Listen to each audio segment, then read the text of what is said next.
찬송 드리고 저 천사여 찬송하세. 찬송 성부 성자 성령 아멘.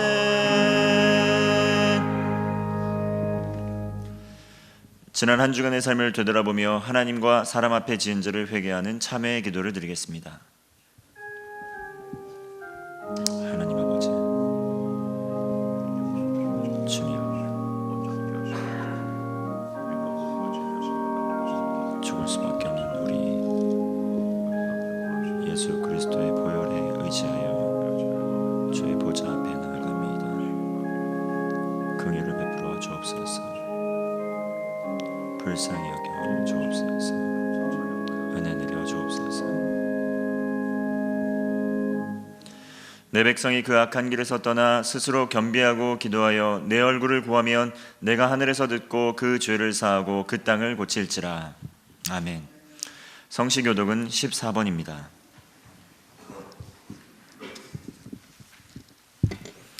하나님은 우리의 피난처시오 힘이시니 그러므로 땅이 변하든지 산이 흔들려 바다 가운데 빠지든지 바닷물이 흉행하고 뛰놀든지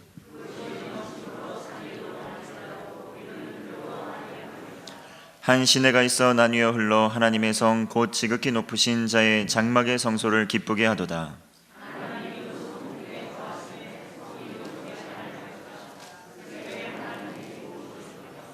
저가 땅끝까지 전쟁을 쉬게 하시며 너희는 가만히 있어 내가 하나님 됨을 알지어다. 만군의 여호와께서 우리와 함께 하시니 아멘. 전능하사 천지를 만드신 하나님 아버지를 내가 믿사오며 그 외아들 우리 주 예수 그리스도를 믿사오니 이는 성령으로 잉태하사 동정녀 마리아에게 나시고 본디오 빌라도에게 고난을 받으사 십자가에 못 박혀 죽으시고 장사한 지 사흘 만에 죽은 자 가운데서 다시 살아나시며 하늘에 오르사 전능하신 하나님 우편에 앉아 계시다가 저리로서 산 자와 죽은 자를 심판하러 오시리라. 성령을 믿사오며 거룩한 공회와 성도가 서로 교통하는 것과 죄를 사하여 주시는 것과 몸이 다시 사는 것과 영원히 사는 것을 믿사옵나이다. 아멘.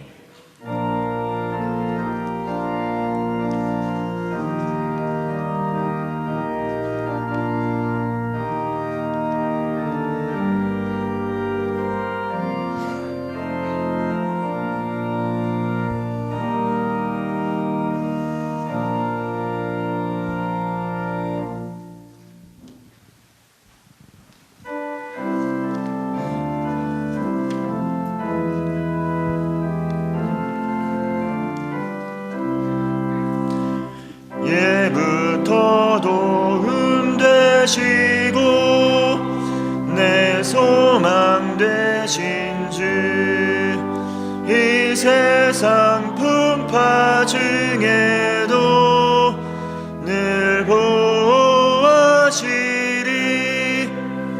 이 천지 만물 있기 전 주 먼저 계셨고, 온 세상 만물 변해도 주 변함없도다. 주 앞에 억천만 년이 한날과 같도다. 이 세상 모든 이들이 다 잠시뿐이라. 세월이 흘러가는데 인생은 떠난다. 이 인생 100년 살아도 꿈결과 같도다. 예부터 도움 되시고 내 소망 되신 주, 일평생 지나갈 동안 늘 보호하소서.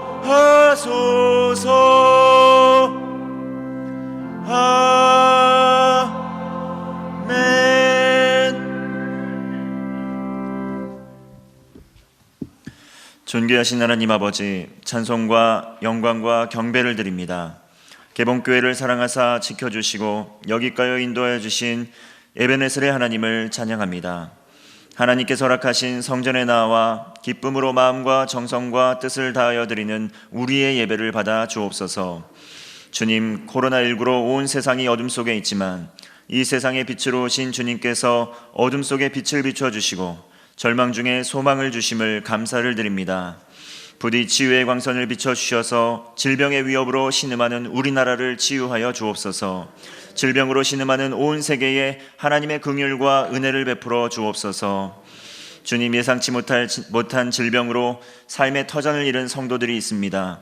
재정적인 어려움 때문에 몹시 괴로워하는 이들을 기억하셔서 긍휼과 자비를 베풀어 주옵소서. 목숨을 잃거나 격리되어 고통 중에 있는 희생자와 가족에게 하나님의 사랑으로 위로하여 주옵소서. 줄이고 가난한 심령들이 복음을 듣고 예수 그리스도를 구주로 영접하는 구원의 은혜를 주옵소서.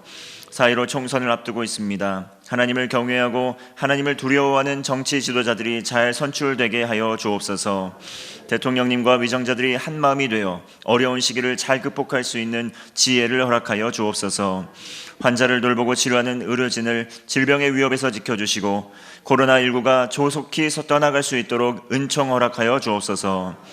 개봉교회 온 성도들을 질병의 위협에서 지켜 주옵소서. 교회와 가정, 학교와 직장, 어디에서 무엇을 하든지 모든 삶의 현장에서 예배자로 살며 하나님께 영광 돌리게 하옵소서. 복음 들고 세상으로 나아가 세상을 치유하고 회복시키는 십자가의 전달자 되게 하여 주옵소서. 새성전 건축 마지막까지 안전사고 없이 모든 과정과 절차가 결점 없이 피력되게 하여 주옵소서. 말씀 선포하시는 담임 목사님 성령의 능력으로 붙들어 주시고 선포되는 생명의 말씀으로 하나님의 뜻을 깨닫는 시간 되게 하여 주옵소서. 구별하여 정성껏 드리는 찬양 흠양하여 주시고 모든 봉사와 섬김의 손길을 하늘의 복으로 채워 주옵소서. 죽음에서 부활하셔서 모든 죄와 사망 권세 이기신 우리 주 예수 그리스도의 이름으로 기도드립니다. 아멘.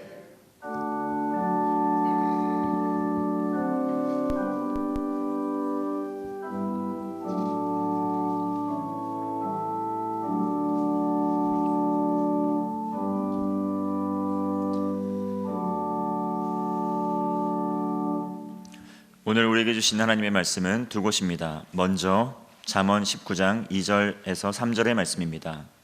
구약성경 930쪽에 있습니다. 잠언 19장 2절 3절의 말씀 봉독하겠습니다.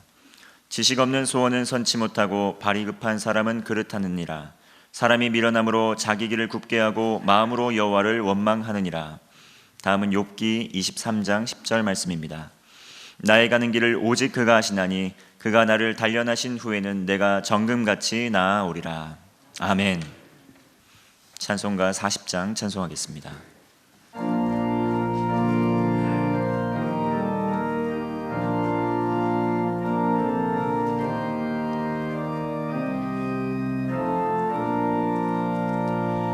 주 하나님 지으신 모든 세계 내 마음속에 그리워볼 때 하늘의 별 울려 퍼지는 뇌성 주님의 권능 우주에 찾네. 주님의 높고 위대하심이 내 영혼이 찬양하네. 주님의 높고 위대하심이 내 영혼이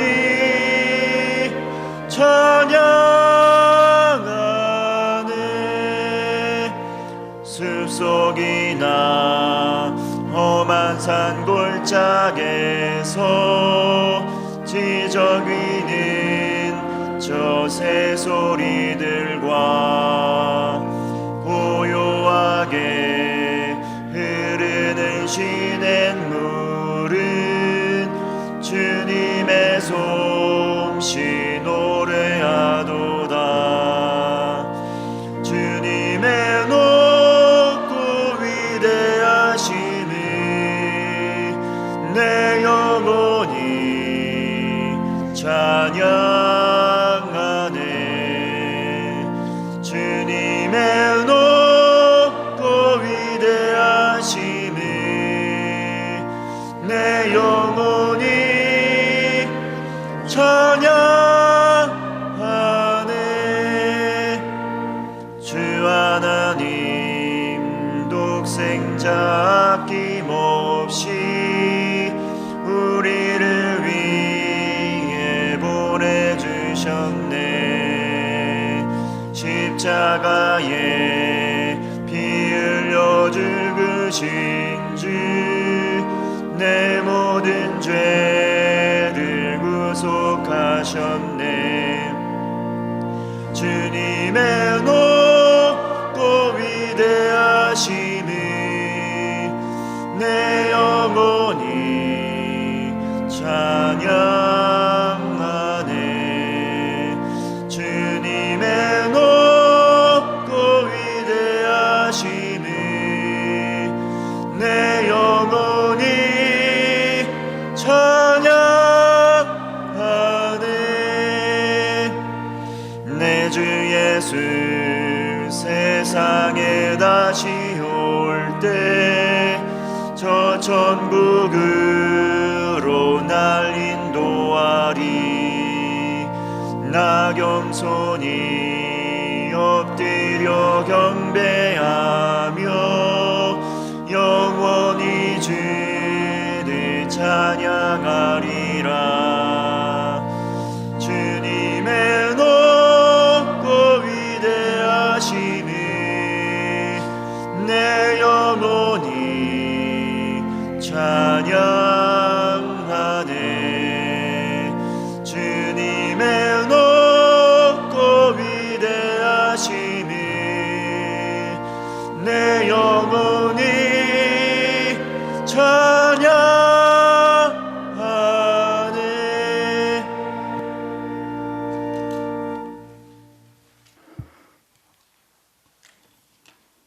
미국의 국립안전위원회에서 교통사고가 나는 원인을 분석을 해봤습니다. 전 세계적으로 교통사고 때문에 수많은 사람들이 세상을 떠나고 있는데 이 비극적인 교통사고의 원인이 뭔가를 미국에서 조사를 했더니 두 가지 큰 원인이 나왔습니다. 첫째는 과속입니다. 너무 빨리 달리는 거예요. 앞으로 달려가기만 합니다. 그걸 즐기기도 하고. 두 번째는 양보하지 않는 그런 운전입니다. 남들에게 선행권을 주지 않고 내가 먼저 달려가는 거예요. 여기 문제가 있다는 거죠. 과속과 양보하지 않는 운전. 모든 사고의 원인이 이 두 가지에서 왔는데, 이 두 가지는 인간의 심리 상태라고 하는 겁니다. 우리 신앙도 마찬가지예요. 믿음 생활도 운전과 같습니다. 특별히 워런 위어스비라고 하는 미국의 방송 설교하는 말하기를, 이 같은 과속과 양보하지 않는 그런 운전과 같이 우리도 하나님 앞에서 믿음 생활에 나갈 때 너무나 과속하는 성도들이 많다는 거예요. 앞을 보고 달려가기만 한다는 겁니다. 나보다 빨리 가려고 한다는 겁니다. 서두른다는 겁니다. 급하다는 겁니다. 또 하나는 양보하지 않는 그런 운전인데요. 이런 분들은 자기 뜻만 관철하면서 앞으로만 고집 세워 달려가는 그런 모습들이라고 하는 것이죠. 시편 32편 9절에 보면 이런 말씀을 해주고 있습니다.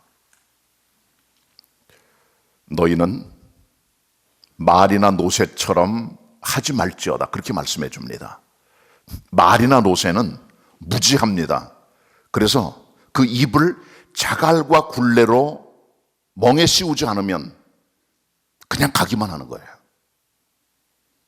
말을 보시기 바랍니다. 앞으로 달려가기만 해요. 뒤는 돌아보지 않습니다.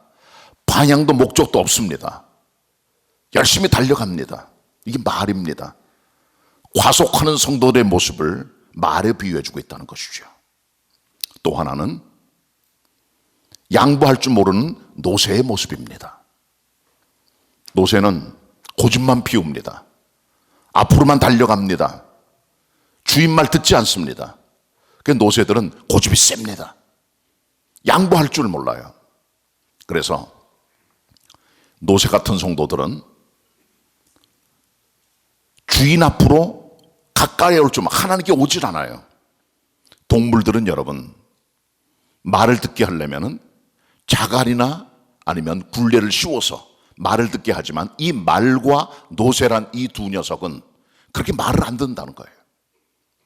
오늘날 성도들도 그렇게 살아갈 수 있다는 것을 성경이 보여주고 있고 많은 분들이 얘기를 해주고 있습니다. 오늘 여러분들에게 하나님 앞에 걸어가는 성도들의 모습을 두 가지로 말씀드리려고 합니다. 먼저 여러분, 서두르시면 안 됩니다. 모든 일에 때가 다 있습니다. 서두르다가 많은 분들이 그르칩니다. 잘못 갑니다. 삐뚤어 갑니다. 인생을 망치기도 합니다. 늦어서 나쁜 법은 없어요. 서두르기 때문에, 조급하기 때문에, 앞서가기 때문에 많은 분들이 실패를 하게 되는 것을 발견하게 됩니다. 디모데후서 4장 4절에 보면 말세에 고통하는 때의 인간들의 모습을 사도 바울이 몇 가지로 설명하면서 말세가 되면 사람들이 자기를 사랑하며 쾌락을 사랑하며 그렇게 말씀하면서 사나우며 부모를 거역하며 그리고 그 중에 하나가 조급하며입니다. 영어로 래쉬입니다. 경박하게 살아요. 경솔하게 살고 너무 조급합니다. 마음들이.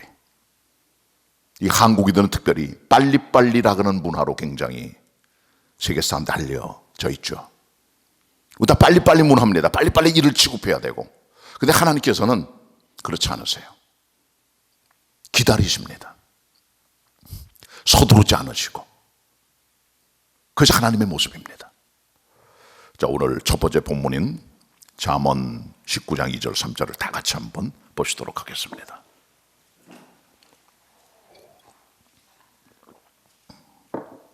잠언 19장 2절 3절입니다. 한 목소리로 같이 읽겠습니다.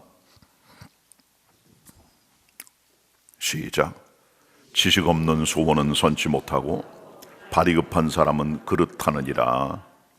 사람이 미련함으로 자기 길을 굽게 하고 마음으로 여호와를 원망하느니라. 아멘, 아멘.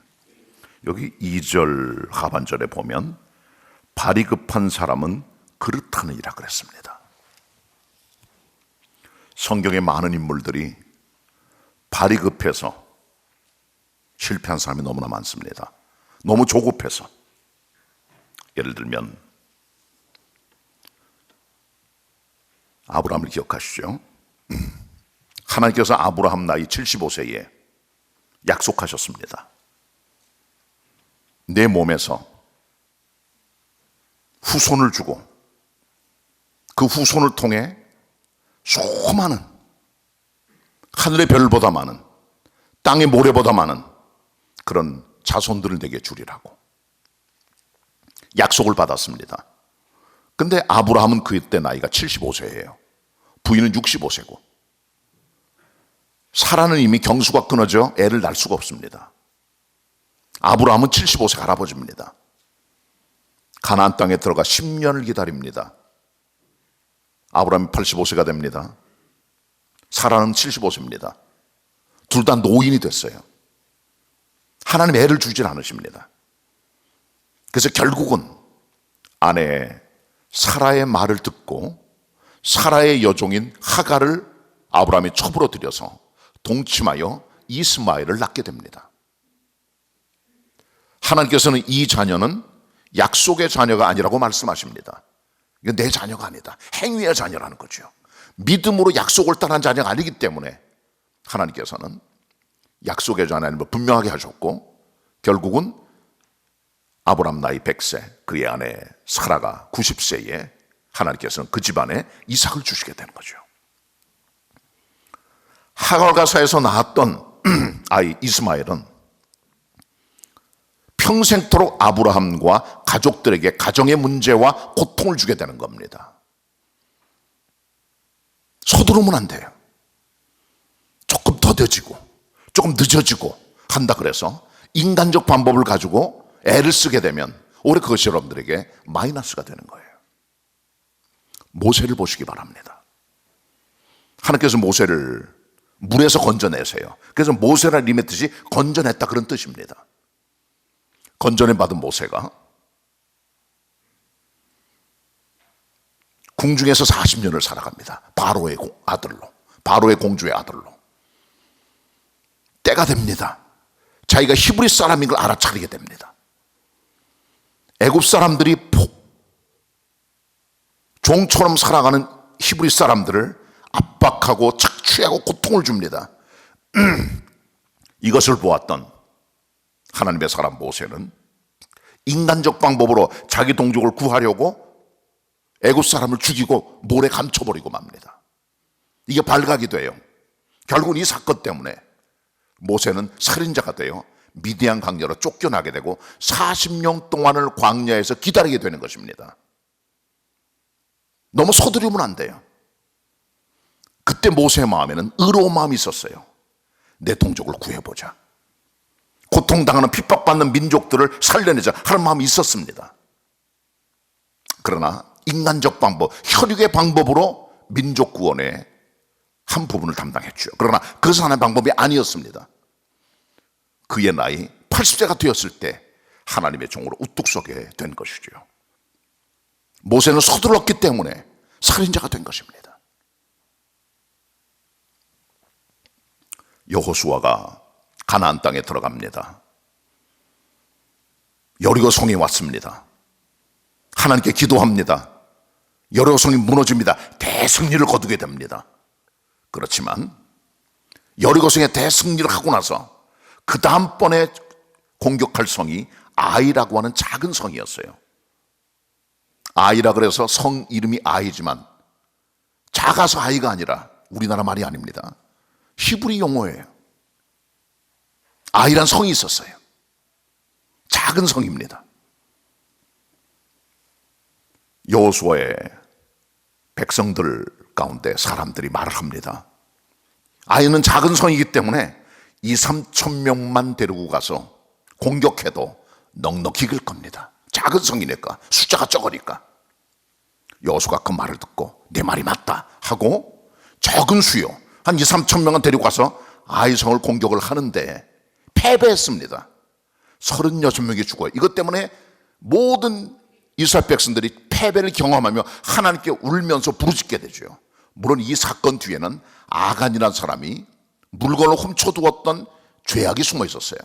그러나 더 중요한 것은 여호수아가 아이성을 점령할 때 너무 조급했다는 거죠. 조급한 판단력입니다. 작으니까 쉽겠지. 아이성이니까, 작은 성이니까, 사람이 적으니까 2, 3천 명 데려가서 해도 끄떡없을 거야. 엄청난 여호수아 이 여리고성도 무너졌는데 우리가 왜 아이성을 점령하지 못할까? 같지만 대패를 거둔 거죠. 성급한 판단과 잘못된 판단이 결국은 이스라엘을 전쟁의 승리를 멀어지게 만든, 패배로 들어가게 만들었다는 건 우리가 잊어버리게 만드는 겁니다. 여러분, 베드로 보시기 바랍니다. 베드로 마음에는 메시아 그리스도를 통해서 얻어질 이 땅의 왕국에 대한 열망이 있었습니다. 그러나 하나님께서는 베드로에게 그런 마음을 주진 않으셨어요. 베드로는 자기 나름대로 생각에는 이스라엘 백성을 건져내기 위해서 내가 애를 써야 되겠다 했지만 예수께 십자가에 못 박혀 죽게 되었습니다. 잡혀가실 때 자기의 3년 동안의 모든 전생애를 부어두었던 하나님의 종 베드로는 실망감, 허탈감이 있었을 거예요. 그때 예수께서 잡혀가실 때 베드로는 품에 숨겨두었던 칼을 꺼내서 베드로를 예수님 잡으러 왔던 대제사장 집안의 말고라고 하는 종의 귀를 떨어뜨려버리고 말죠. 성급했던 겁니다. 주님의 나라는 베드로가 생각했던 종류의 그런 나라가 아닙니다. 이 땅의 나라가 아닙니다. 혈과 육의 정세와 권력이 있는 그런 나라가 아니에요. 백성들에게 밥 먹을 숲도 만들어주고 평화로운 정치를 만들어주는 그런 이 땅의 나라가 아니라 하나님의 나라, 평강의 나라, 위로부터 내려온 나라를 말했던 것이죠. 이 나라를 베드로는 몰랐던 겁니다. 눈이 감겨 있었던 겁니다. 그래서 자기가 따라갔던 메시아 그리스도 예수가 잡혀갈 때 그는 그를 잡으러 왔던 사람 중에 하나를 귀를 떨어뜨려 거의 죽게 만들었던 것이죠. 예수님께서 그걸 고쳐지 않았더라면 베드로는 많은 곤욕을 겪게 되었을 겁니다. 우리의 성급한 마음 때문에, 서두르는 마음 때문에 우리는 많이 실패하는 것을 경험하게 됩니다. 절대로 그리스도의 사람들은 서두르면 안 됩니다. 이것이 하나님의 방법입니다. 너무 조급한 사람들 그르치게 됩니다. 그렇게 해놓고는 나중에 하나님께 원망을 해요. 그게 오늘 본문 잠언 19장 2절로 3절의 말씀입니다. 실수 자기가 다 해요. 자기가 조급하게 해놓고 혼자 걷잡을 수 없어요. 하나님께 원망합니다. 하나님, 이거 어떡하냐? 하나님이 왜 이렇게 만드셨느냐고. 문제는 자기가 다 만들어내놓고 하나님께 책임을 전가시켜버리거나 그렇게 살아가는 것을 우리 발견하게 됩니다. 그리스도의 사람들은 절대로 서두르면 안 됩니다. 하나님의 때를 기다려야 됩니다. 이게 그리스도인들의 삶의 방식인 것입니다. 제가 신학교에서는 20년 정도 강의를 했는데요. 학부 학생들, 대학원 학생들, 박사과정 학생들 가르쳤습니다. 근데 학생들 보면요, 이번 학기에 공부를 잘하는 학생인데 공부도 잘하고 똑똑해요. 다음 학기에 안 나타나요. 군대 간 것도 아니고 결혼한 것도 아닙니다. 알고 보니까 외국의 단기 선교 같아요. 너무 열심히 전도서 사역하다 보니까 신학할 시간이 없다는 거죠. 인생에 때가 있는 겁니다. 너무나 많은 신학생들이 공부도 하지만은 삶의 현장에, 사역 현장에, 목회 현장, 선교 현장에 너무 빨리 뛰어들어갑니다. 준비 안 된 상태로, 훈련 안 된 상태로, 신학적인 준비가 안 된 상태로 들어가는 거예요. 너무 서두릅니다. 그래서 실패하게 되는 거예요.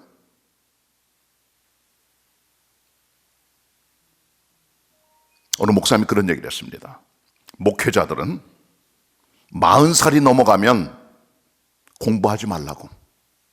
공부는 40 전에 끝내라고. 때가 있다는 거예요.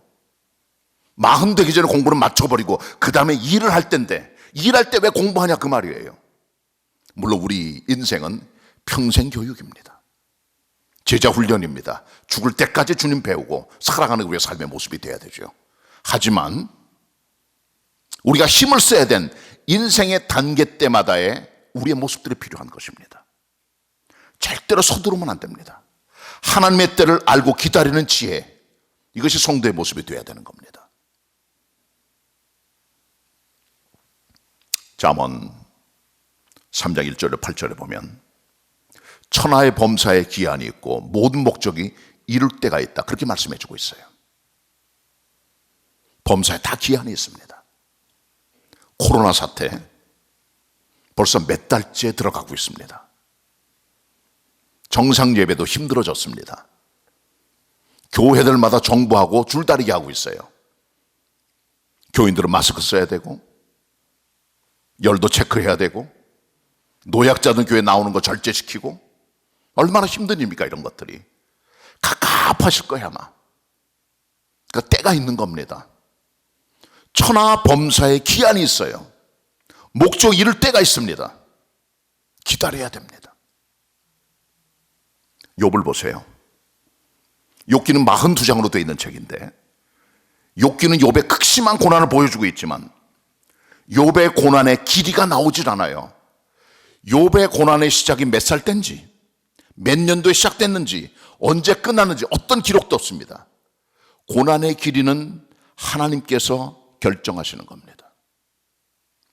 늑대와 함께 춤을이란 그런 영화가 있습니다. 케빈 코스라는 사람이 주인공이에요. 이 사람 원래 북군의 장교였습니다. 근데 인디안들과 싸우는 전쟁터에 나중에 나가게 돼서 그 요새를 지키는 사람이 되었는데, 인디안들과 점점 친해지면서 그들 좀 동화돼 버리고 말아요. 그들의 삶을 알면서. 그리고 그 인디안에 함께 살아가는 여자랑 결혼하게 돼요. 이 여자는 원래 백인인데 나쁜 인디안 때문에 부모님이 죽고 고아처럼 내동댕이 쳐져서 그 인디안들이 받아준 백인 여자예요. 근데 이 백인 여자가 인디안과 결혼을 했었어요. 원래 케빈 코스너 만나기 전에. 남편이 전쟁에 나서 죽었습니다. 홀로 된 과부예요. 그때 법칙이 있습니다. 추장이 애도의 기간이 끝날 때, 그때 비로소 결혼할 수 있는 길이 열려지는 거예요. 추장이 결정합니다. 그래서 그 여자에게 이렇게 말을 합니다. 그만 울어라. 그 말이 떨어져야 여자는 자유하게 돼요. 근데 어느 날 케빈 코스너 북군의 사람이 딱 나타나더니 인대가 친해지면서 결혼할 기회를 얻게 된 이 여자에게 말합니다. 그만 울어라. 결국은 케빈 코스너와 그 인디안 가로 살아갔던 백인 여자 결혼하게 되죠. 그게 늑대에게 준비한 내용의 한 중요한 그런 스토리입니다. 하나님께서 그만 울라고 말씀하는 그런 때가 있는 거예요. 그때까지 울어야 됩니다. 애도해야 됩니다. 가슴 아파해야 돼요. 자유가 없습니다. 그때까지는. 그 결정은 추장이 하는 거예요. 너 이제 충분히 울었다. 내 남편 때문에 많이 애도했으니까 그만 울어라. 더 이상 울 필요가 없어. 그때 여자는 자유하게 되고 애도 기간이 끝나게 되고 새 남자를 만나 결혼할 수 있게 되는 겁니다. 욥기는 고난의 기간이 없어요. 나이도 없습니다. 욥의 나이도. 추정할 뿐이에요. 그냥 때는 주님이 결정하시는 거예요. 코로나의 기간, 고난의 시간, 답답한 시간 얼마나 갈지 모릅니다. 그렇지만 그리스도의 사람들은 절대로 서두르면 안 됩니다. 마스크 빨리 벗지 말고, 조금 자유한 것 같고 확진자 줄어든다고 긴장도 주지 말고 조금 어디든지 졸라매야 돼요. 기도하면서 서두르면 안 됩니다. 복권 당첨하잖아요. 많은 사람들이. 우리나라보다 미국 같은 경우는 배당이 엄청나게 많습니다. 한국은 5천만 밖에 안 돼요. 미국은 3억이거든요.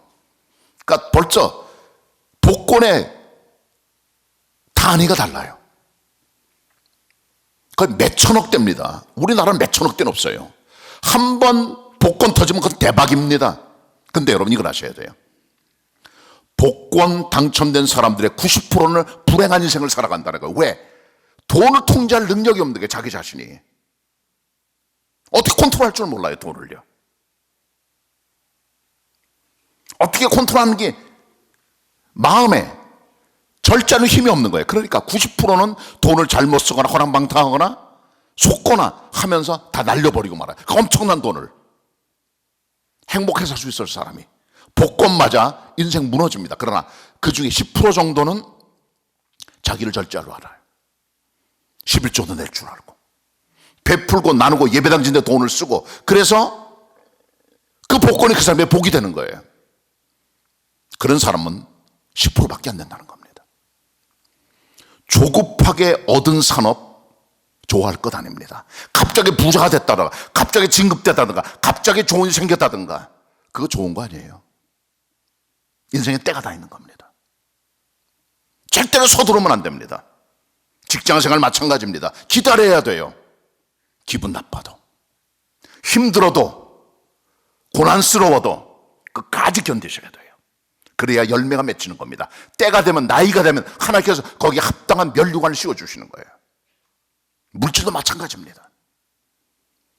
갑자기 떼부자가 됐다, 갑자기 돈벼락을 맞았다, 갑자기 돈이 많아졌다, 해가 됩니다. 그거 인생에 다 하나님이 주신 때가 있는 거예요. 그 잠언에도 급히 잡은 산업은 그에게 복이 되지 않는다고 말씀해 주고 있는 겁니다. 서두르지 마시기 바랍니다. 급하면 그르칩니다. 아브라함처럼, 모세처럼, 여호수아처럼, 베드로처럼 서두르지 말고 때를 기다릴 수 있는 성도들이 다 되시기를 바랍니다. 두 번째는요, 하나님만을 바라보셔야 돼요. 이게 중요합니다. 하나님만을 바라보셔야 돼요. 오늘 두 번째 본문 같이 읽겠습니다. 욥기 23장 10절 말씀입니다. 두 번째 본문입니다.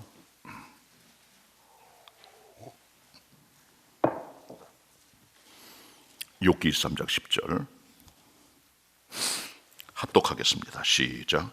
나의 가는 길을 오직 그가 아시나니 그가 나를 단련하신 후에는 내가 정금같이 나오리라. 아멘. 여러분, 하나님께는 시간표가 있어요. 마스터 플랜이 있어요. 이 시간표가 중요합니다.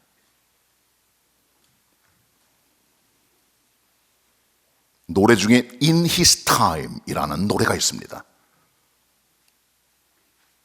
금주 찬양입니다. 이게 주님의 시간에 기다려. In His Time.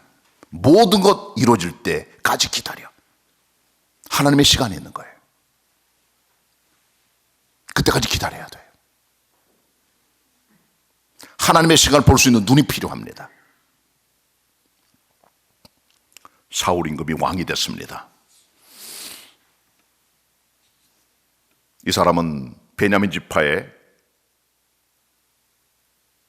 작은 부족의 한 사람이었어요. 그냥 그 집안은 이스라엘 지파 가운데 가장 약한 베냐민 지파입니다. 이 사람 왕이 돼요. 왕은 당시에 전쟁을 해야 됩니다. 많은 적군들과 함께. 사울 임금이 한 번은 블레셋과 사울이가 전쟁터에 나가게 되었는데, 이 전쟁터는 믹마스라고 하는 곳이었어요. 거기 블레셋 사람들이 새카맣게 달려들었습니다. 병거만 3만 개, 마병이 6천 명, 모래보다 많은 엄청나게 많은 블레셋 군대가 쳐들어왔습니다. 사울 임금은 그 전쟁을 하기 전에 사무엘로부터 지시를 받았어요. 내가 갈 때까지 기다리라고. 내가 가서 제사 지내고 하나님의 은혜를 구하고 그다음에 전쟁하자고 말했습니다. 사울 임금이 길갈에서 하나님의 사람 선지자 사무엘을 기다립니다. 안 오는 거예요. 적들은 앞에 다 코앞에까지 다가왔습니다. 백성은 다 흩어져요. 왜? 사무엘은 오지 않고 사울은 가만히 있고 백성은 흩어지죠. 그 백성들이 무서워서 굴에 숨고 웅덩이에 숨고 바위 틈에 숨고 숲으로 숨고 다 도망쳐 버려요. 그리고 요단 동편에 있던 갓과 길르앗 족속들은 다 도망가 버리고 말았어요. 이제 남아있는 사울 군대 백성은 두려워 떨고 있는 겁니다. 조급한 사울 임금이 너무 조급하니까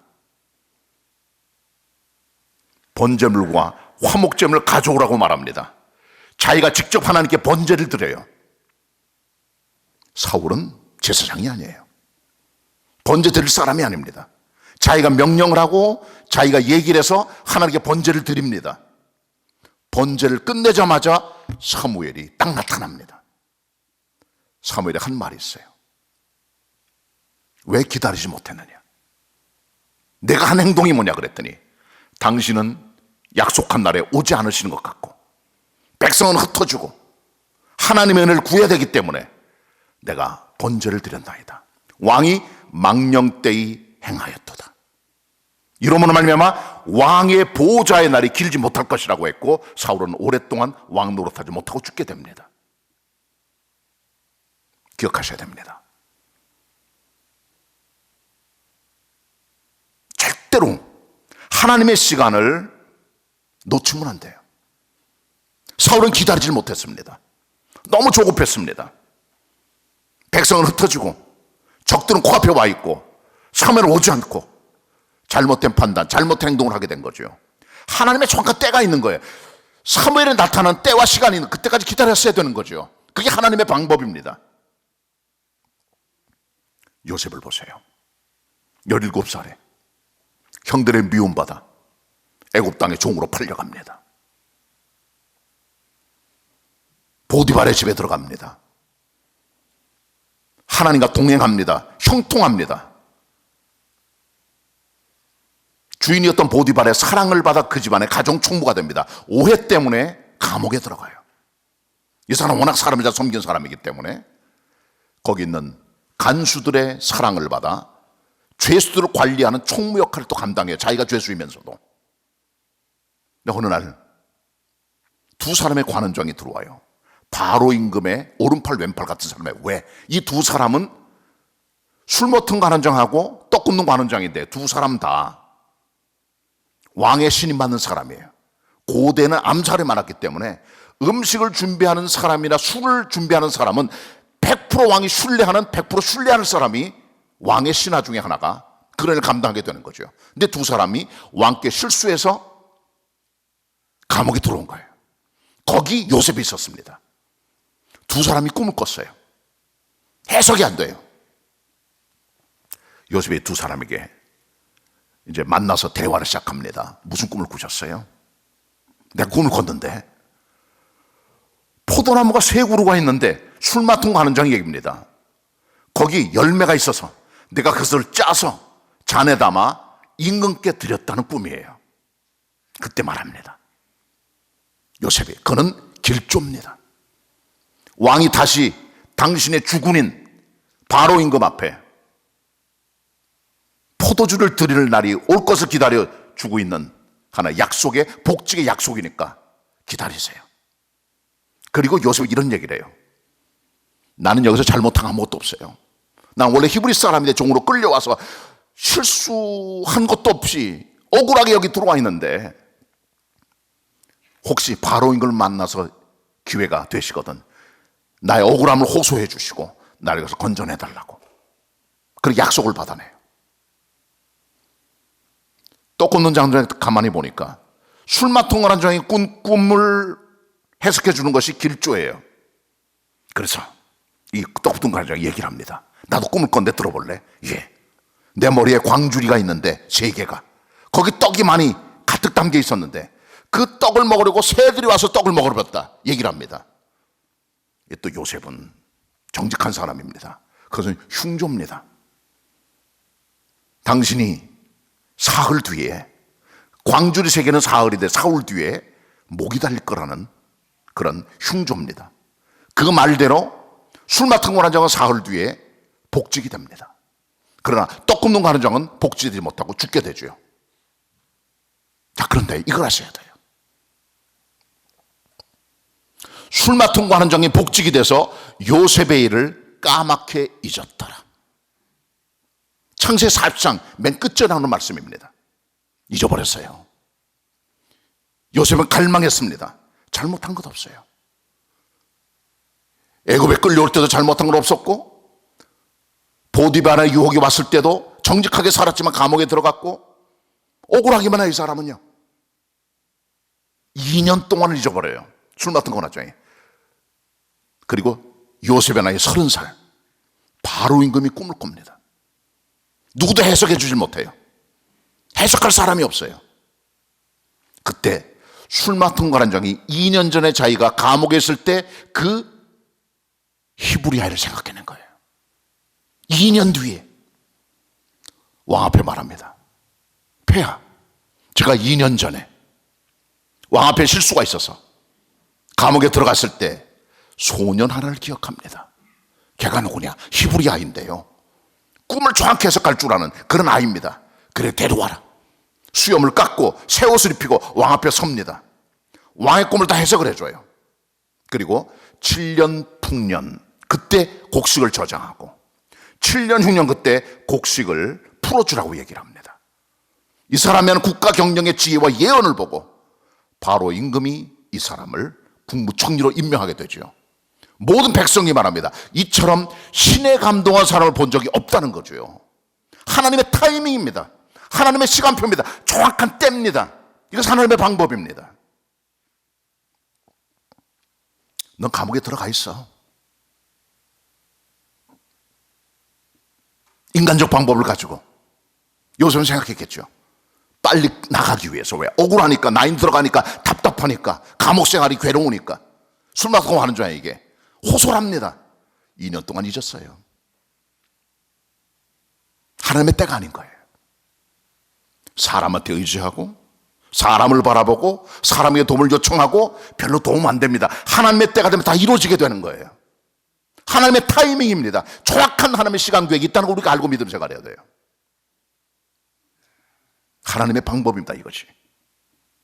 요나를 보세요. 요나는 북쪽 이스라엘 사람입니다. 근데 이 북쪽 이스라엘 사람들은요, 아수르 사람들에게 너무 고통을 많이 당했는데 그들을 공격하고 노략질해가고 사람을 뺏어가고 종살이 시키고 했습니다. 하나님께서 명령하십니다. 요나에게, 너 아수르의 수도인 니누에 가서 하나님 말씀을 외쳐서 회개하게 하라. 그들의 악이 내 앞에 상달되었다. 하나님의 자비 하나님이세요. 그 악독한 패역한 아수르 사람들에게 기회를 주기 위해서 요나를 보냈지만 요나가 그리로 안 갑니다. 요나가 다시스로 가는 배를 타려고 배를 탔습니다. 마침 항구에 내려갔더니 다시스, 지금의 스페인 지역이에요. 배가 있었어요. 올라탑니다. 밑으로 내려갑니다. 배 밑에가 잠만 잡니다. 밖에 풍랑이 막 일어요. 제비를 뽑았어요. 선장이. 배 밑에 있는 요나가 뽑힙니다. 너 무슨 잘못한 거 있느냐? 난 원래 히브리 사람인데 하나님 말씀 어기고 가다가 이렇게 풍랑을 만났습니다. 왜 그런 일을 했느냐? 이 큰 폭풍 만든 게 내 용고입니다. 나를 바다에 던지세요. 그 폭풍이 잠잠해질 겁니다. 아니야, 그럴 순 없지.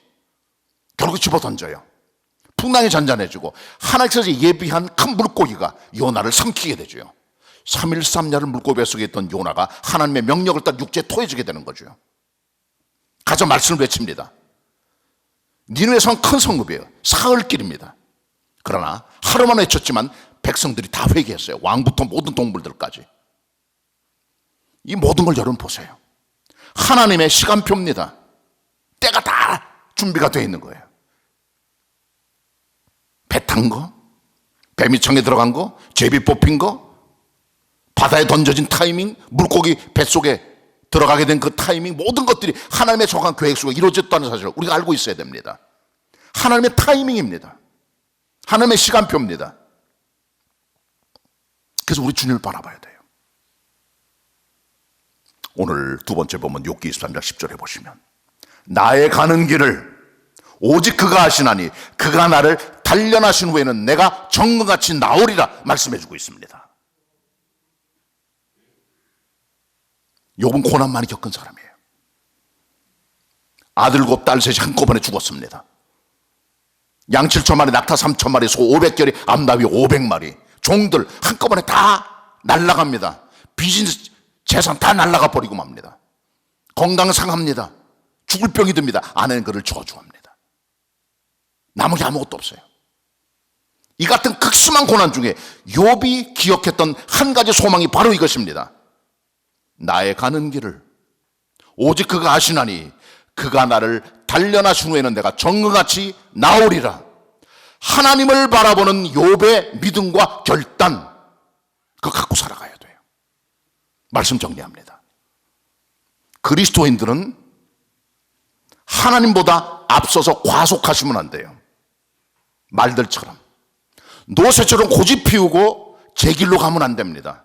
하나님의 때와 방법을 기다려야 돼. 그것이 바로 무엇입니까? 서두르면 안 된다는, 그리고 하나님의 때를 바라보는 자세가 필요하다는 겁니다. 우리는 고난의 시간을 겪고 있습니다. 지나간 100년 이상의 한국의 역사 가운데 전쟁도 있었고 공산주의 치하도 있었고 일제 치하의 핍박도 있었지만, 그러나 지금 어떤 의미에서는 다른 종류의 엄청나고 큰 재앙과 아픔이 한국교회를 덮고 있습니다. 기억하셔야 돼요. 절대로 서두르면 안 됩니다. 하나님을 바라봐야 됩니다. 그때 때가 되면 하나님께서 모든 것을 다 풀어주시고 자유를 주실 줄 믿습니다. 서로 주지 말고, 앞서가지 말고, 조급하지 말고 하나님을 바라보는 성도, 믿음의 성도, 소망의 성도들이 다 되시기를 축원합니다. 축원합니다. 기도하겠습니다.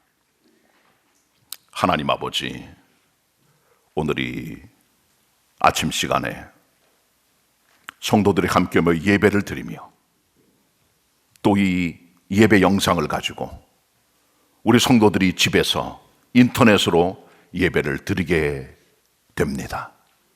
하나님 아버지, 저희들 서두르지 말게 하옵소서, 조급하지 말게 하옵소서. 하나님의 때를 기다리고 이 모든 시간이 다 끝나 하나님의 때가 오는 날을 바라보면서 소망 중에 주님을 바라보는, 여호와를 바라는 하나님의 사람 될 수 있도록 우리 가운데 함께 해주시고, 코로나19 고난의 시간들 주저앉은 모든 것들이 회복되게 하여 주옵소서. 예배가 회복되게 하여 주옵소서. 가정들이 회복되게 하여 주옵소서. 이 국가가 회복되게 역사해 주시옵소서. 주님을 바라봅니다. 예수 그리스도의 이름으로 기도드리옵나이다. 아멘.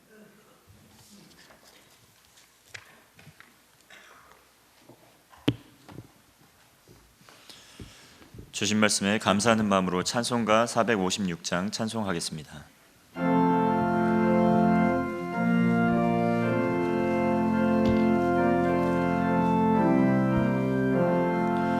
주와 같이 길 가는 것 즐거운 일 아닌가.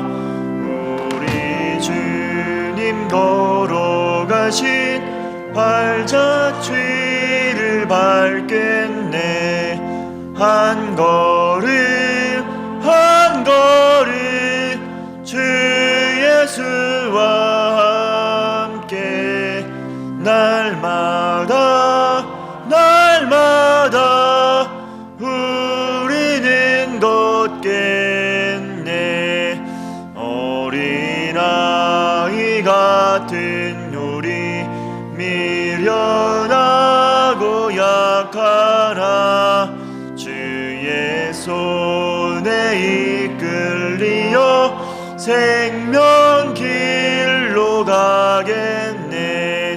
한 걸음 한 걸음 주 예수와 함께 날마다 날마다 우리는 걷겠네.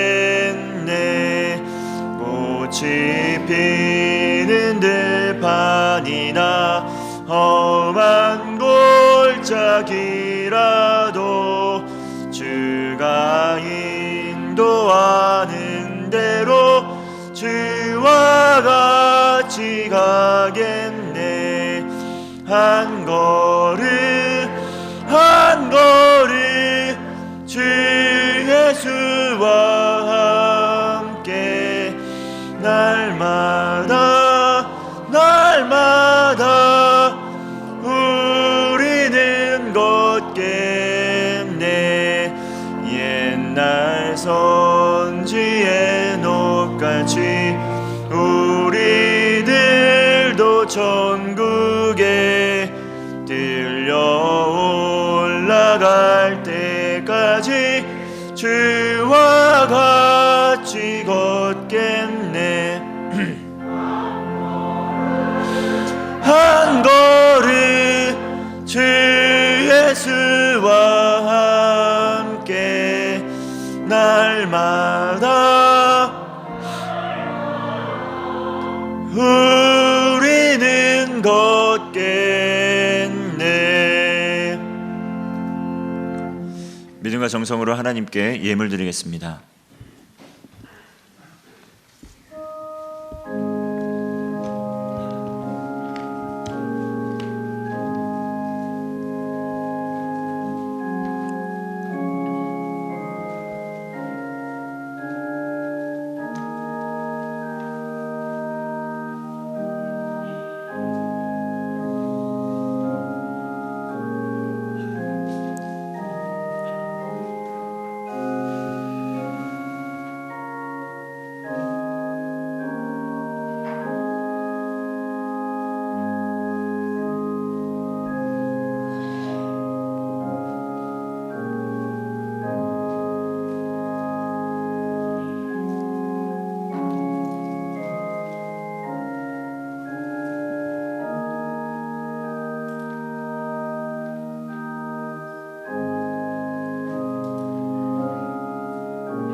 다 같이 일어나셔서 봉헌 찬송하겠습니다.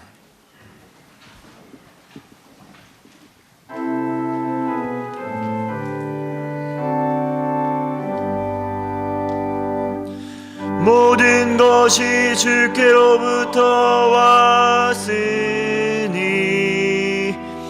이 예물을 주께 바치나이다.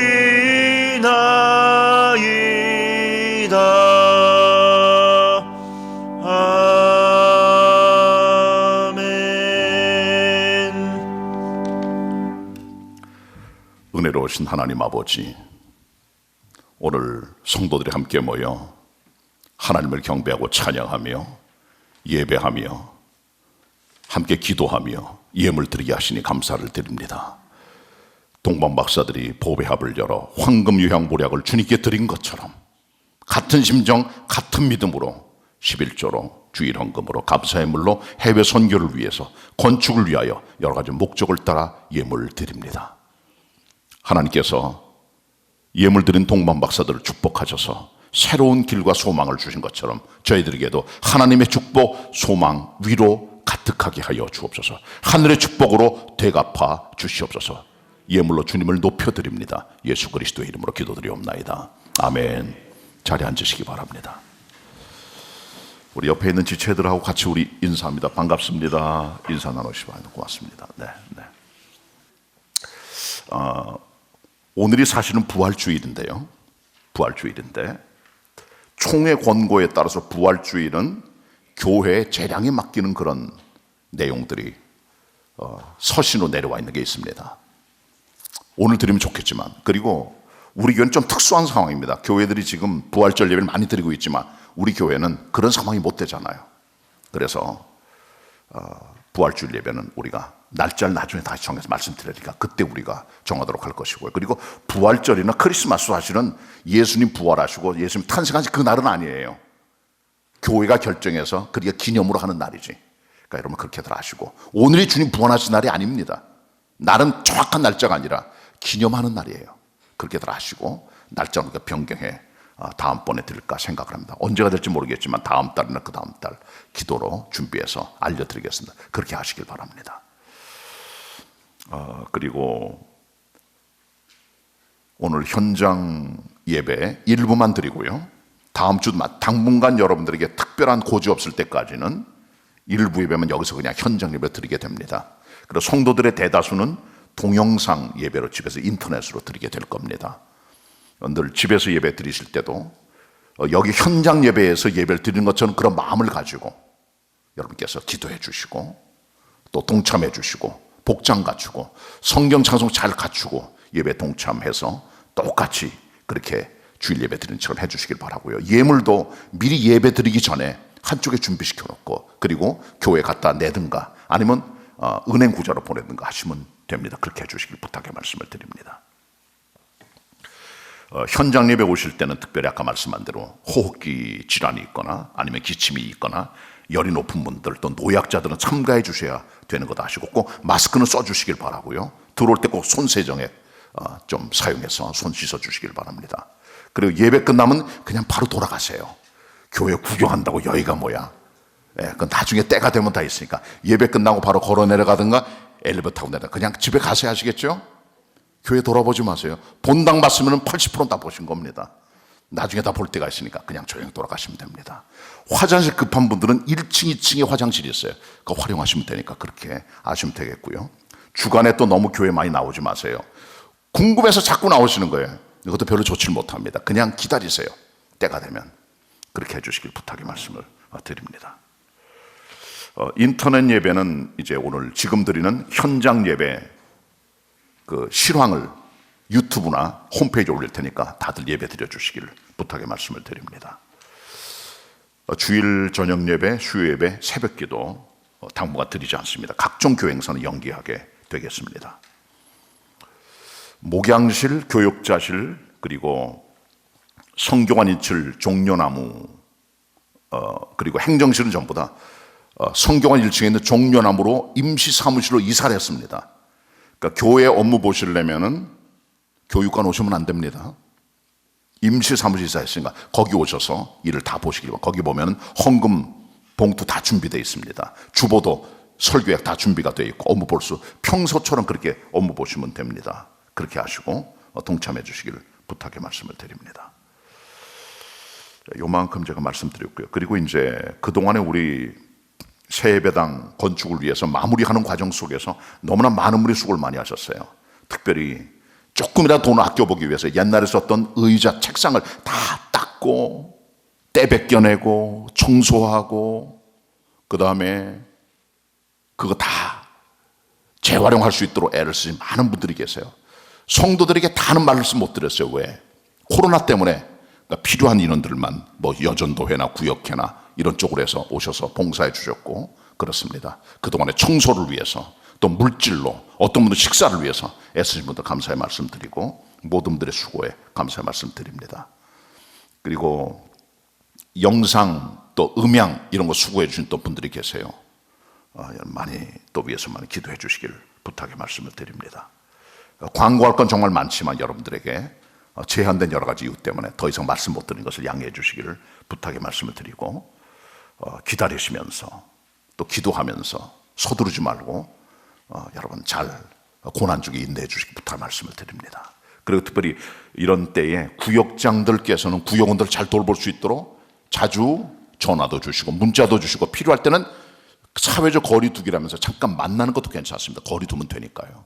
그렇게 하면서 하면 되고 우리 교회 신방도 사회적 거리 두기를 실천하면서 신방 시작을 했습니다. 대신방은 아무래도 쉽지는 않을 것 같아요. 가을에 가야 되지 않을까 생각을 합니다. 대신방은 이미 쉽지는 않을 것 같은 생각이 듭니다.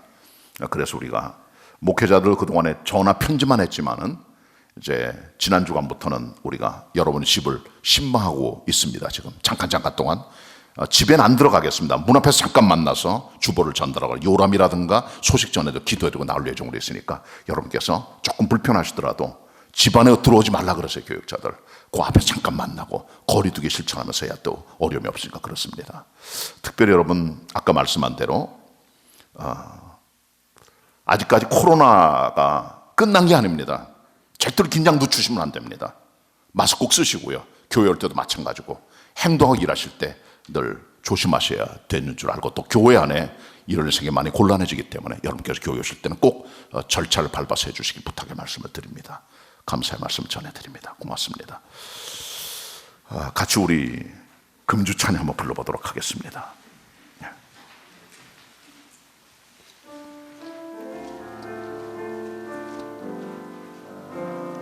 같이 부릅니다. 주님의 시간에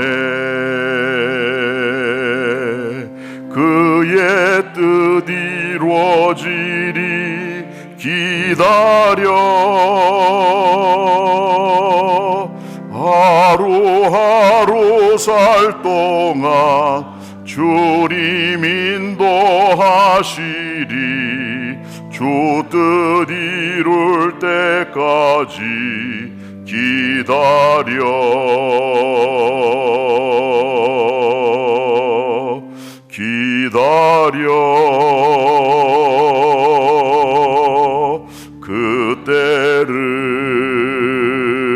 그때를 그의 뜻 이루어지리 기다려 주의 뜻 이루어질 때 우리들의 모든 것 아름답게 변하리 기다려.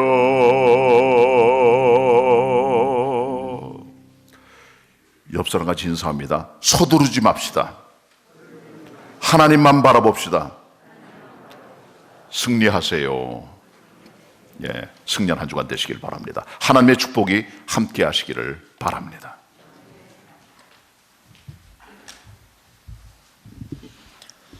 다 같이 일어나셔서 찬송가 448장 2절 부르신 후에 담임 목사님께서 축도해 주시겠습니다.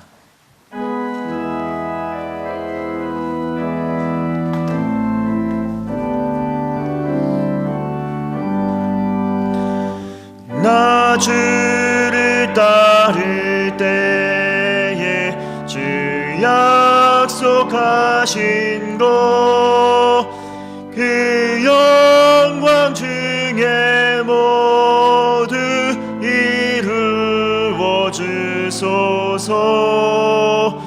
주님의 뒤를 따라 섬기며 살리니 그 크신 은혜 속에 날 인도하소서.